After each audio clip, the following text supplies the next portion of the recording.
Assalamualaikum warahmatullahi wabarakatuh. Saya Rahmatul Hasanul Qolilan dari Prodi Agribisnis kelas 6A NPM 21901032045 akan menjelaskan mengenai pemberdayaan masyarakat bidang pertanian oleh Penyuluhan Pertanian Lapangan atau PPL wilayah binaan Desa Buni Seuri, Kecamatan Cipaku, Kabupaten Ciamis.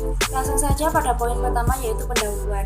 Pemberdayaan masyarakat desa adalah upaya pengembangan kemandirian dan kesejahteraan masyarakat dengan meningkatkan pengetahuan, sikap, keterampilan, perilaku, kemampuan, kesadaran, serta memanfaatkan sumber daya melalui penetapan kebijakan, program, kegiatan, dan pendampingan yang sesuai dengan esensi masalah dan prioritas kebutuhan masyarakat desa.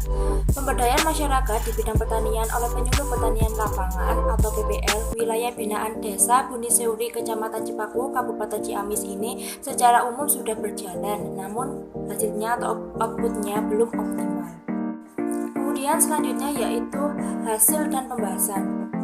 Pemberdayaan masyarakat bidang pertanian oleh Penyuluh Pertanian Lapangan atau PPL wilayah binaan Desa Buni Seuri, Kecamatan Cipaku, Kabupaten Ciamis. Berdasarkan hasil penelitian diketahui bahwa PPL secara umum sudah dikategorikan dilaksanakan dengan optimal, namun hasilnya kurang maksimal.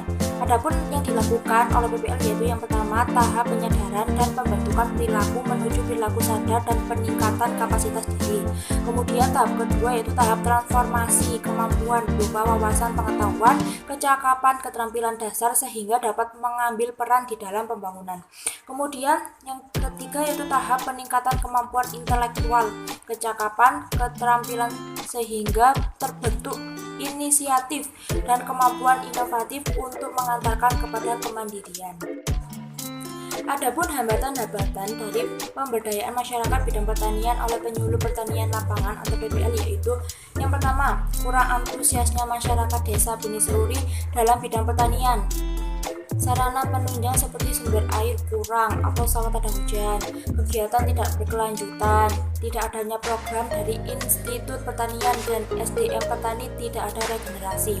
Kemudian masalah selanjutnya yaitu dalam manajemen atau POAJ tidak jalan, terutama bagian kontrol dan SDM petani tidak ada regenerasi karena petani yang ada sudah tidak produktif. Kemudian tidak konsistennya masyarakat dalam bertani dan kekurangan suplai benih. Di lahan sawah masyarakat enggan mengganti tanaman padi dengan tanaman lain. Kemudian masalah selanjutnya yaitu PPL kesulitan mengumpulkan masyarakat atau petani desa untuk melakukan kegiatan PPL.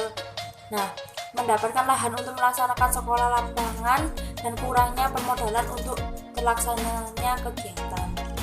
Kemudian masalah selanjutnya yaitu kurangnya minat petani untuk berkelompok dan kurangnya sosialisasi dari PPL dan pihak-pihak terkait menjadi masalah yang perlu diselesaikan. Selanjutnya yaitu ada upaya-upaya dari pemberdayaan masyarakat bidang pertanian oleh Penyuluh Pertanian Lapangan dari masalah yang selanjutnya yang sebelumnya sudah saya jelaskan, yaitu PPL bisa melalui kelompok tani di dusun atau di setiap kesempatan musyawarah berkoordinasi dengan dusun melalui RT atau RW. Kemudian petani diberikan motivasi untuk memaksimalkan lahan pertanian dengan cara studi banding ke petani atau kelompok lain. Kemudian dalam hal peningkatan SDM, petani yang usianya lanjut diberikan pelatihan penerapan teori yang dilakukan sangat sederhana. Pemberian teori secara detail diberikan kepada petani yang berusia muda.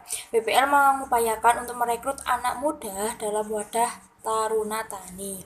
Kemudian PPL harus turun langsung ke lapangan melalui praktek. PPL melakukan himbauan kepada masyarakat tentang cara mengelola lahan pertanian dengan cara tumpang sari.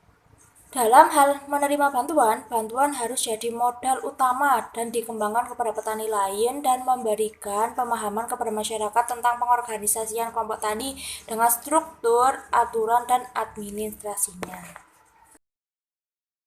Jadi untuk kesimpulan, yang pertama yaitu bahwa pemberdayaan masyarakat bidang pertanian oleh PPL dalam beberapa hal dirasa belum optimal. Yaitu diantaranya PPL harus mengoptimalkan perannya sebagai penyuluh untuk memberikan motivasi, merangsang, dan memperluas wawasan petani terhadap perkembangan dunia luar.